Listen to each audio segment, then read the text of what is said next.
السلام علیکم ورحمۃ اللہ وبرکاتہ۔ بسم اللہ الرحمن الرحیم۔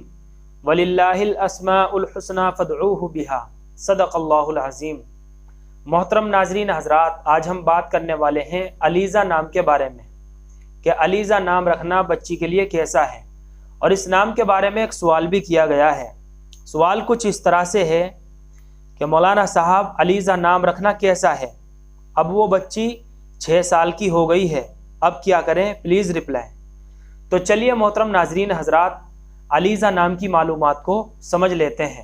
تو محترم ناظرین حضرات، ایک لفظ تو ہے علیزہ الف کے ساتھ، تو جو لفظ الف کے ساتھ ہے علیزہ، یہ لفظ بعینہ ہی نہیں مل سکا، اس لیے اس کے معنی واللہ اعلم۔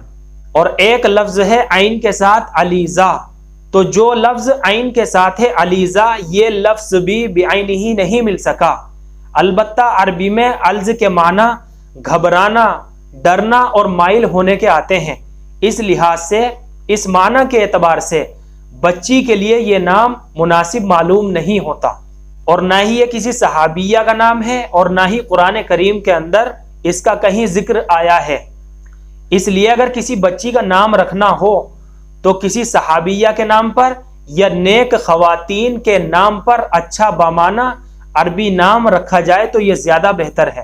اور نام بدلنے میں کوئی حرج نہیں ہے، بچی کا نام بدلا جا سکتا ہے، اور حدیثوں کے اندر بھی اس کا ذکر ہے کہ اپنے بچوں کے اچھے اور اسلامک اور بامعنی نام رکھے جائیں، کیونکہ ناموں کے اثرات بچوں کی زندگیوں کے اوپر پڑتے ہیں۔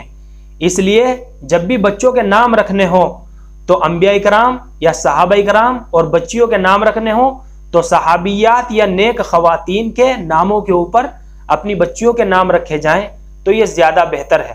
تو بہرکیف میں یہ عرض کر رہا تھا کہ علیزہ عین کے ساتھ اور الف کے ساتھ دونوں طرح سے بچی کے لیے یہ نام مناسب معلوم نہیں ہوتا۔ اللہ ہم سب کو سنت و شریعت پر پابند فرمائے۔ فقط واللہ اعلم۔